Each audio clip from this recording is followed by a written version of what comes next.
नमस्कार दोस्तों, कैसे हो आप लोग। मुझे उम्मीद है आप लोग बहुत अच्छे से होंगे। चलिए आज हम शुरू करते हैं एक नया टॉपिक जिसका नाम है स्पेसिफिकेशन। स्पेसिफिकेशन का टॉपिक बहुत ही इंपॉर्टेंट है। अगर फार्मास्यूटिकल में अगर आप काम करते हो तो ये बहुत ही जाना पहचाना बहुत ही इंपॉर्टेंट टॉपिक और डॉक्यूमेंट्स है आपके लिए। आप इसके बारे में जरूर जानते होंगे। आइए चलिए हम इसके बारे में डिटेल से समझने की कोशिश करते हैं।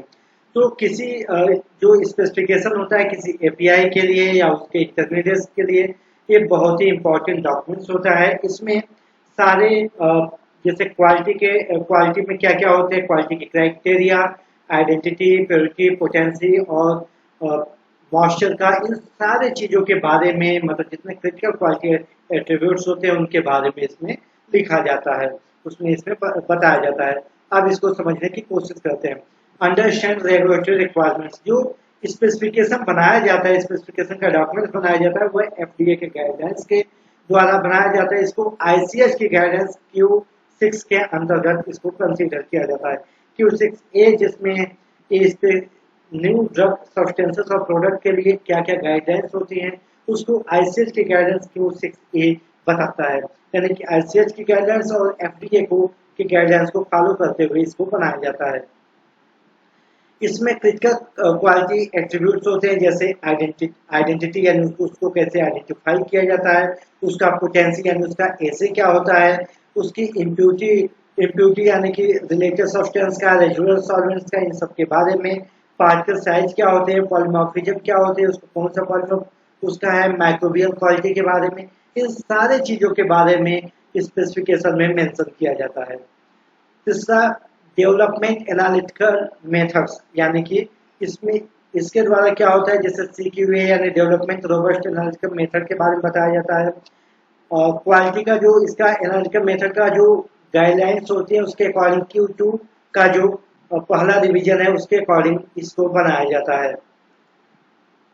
एक जल्दी इसको बनाने का काम एनालिटिकल या क्यूसी वाले करते हैं।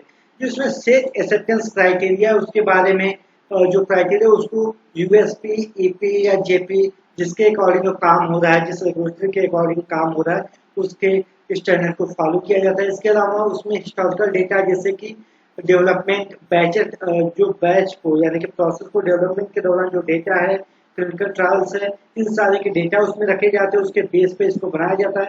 सेफ्टी और एफिकेसी का, यानी कि उसमें जो लिमिट्स हैं, जो सेफ्टी के लिए, एफिकेसी के लिए, फाइनल का, इंटरमीडिएट का, उसका पूरा ध्यान रखकर इसको बनाया जाता है। इसमें जो डॉक्यूमेंट्स होते हैं एक पेपर शीट पे इसको बनाया जाता है, जिसमें टेस्ट होते हैं, मेथड्स होते हैं, उसकी स्पेसिफिकेशन क्राइटेरिया क्या होती है उसके बारे में बताया जाता है। जैसे हम एक एपीआई के यहाँ पर एक फॉर्मेट आपको टेस्ट, वैसे सीरियल नंबर्स भी होना चाहिए, test, method, references, acceptance criteria.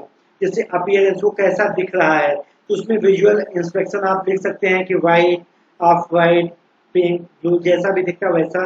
और एक्सेप्टेंस क्राइटेरिया जैसा वो दिखा, एक्सेप्टेंस क्राइटेरिया क्या होनी चाहिए।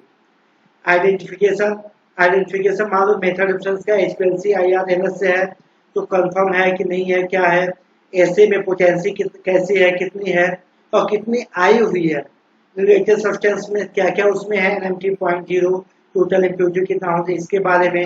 रेजिडुअल सॉल्वेंट्स में मेथनॉल, एसीटोन, जो भी सॉल्वेंट्स हुए हैं उसका जीसी से करते हैं तो कितनी NMT उसकी आई हुई है, ठीक है, रेजिडुअल सॉल्वेंट्स का, और कितना उसका एक्सेप्टेंस क्राइटेरिया उसको लिखे जाते हैं। वाटर कंटेंट जल्दी कार्फिसल से किए जाते हैं, टाइट्रेशन मेथड से, तो उसकी कितना क्राइटेरिया और कितना आया हुआ एक और कॉलम बनाते हैं।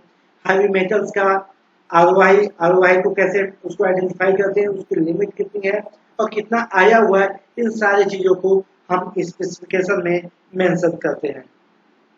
इंटरमीडिएट के केस में लगभग वही तरीका होता है, वही चीज हम मेंशन करते हैं। अपीयरेंस, मेल्टिंग पॉइंट का, आइडेंटिफिकेशन का, एसे यानी पोटेंसी का, इम्प्यूरिटीज कौन कौन सी हैं, रेजिडुअल सॉल्वेंट्स का, और मॉइस्चर कंटेंट क्या क्या होते हैं, इसके बारे में हम यहाँ पर करते हैं। अब इसको जो बनाया जाता है तो इसको सबसे पहले इंटरनल रिव्यू किया जाता है, और पहले तो डिपार्टमेंट में किया जाता है, फिर क्वालिटी इंश्योरेंस और रेगुलेटरी टीम उसको रिव्यू करती है, फिर उसको सबमिट किया जाता है। सबमिशन के बाद DMF, NDA और ANDA जैसे रेगुलेटरी बॉडी उसको रिव्यू करती है। उसके बाद इसको कंटिन्यू मॉनिटर किया जाता है, अगर कोई चेंजेस होते हैं तो उसको चेंज कंट्रोल लेके उसको हम क्या करते हैं, उसको अपडेट करते रहते हैं।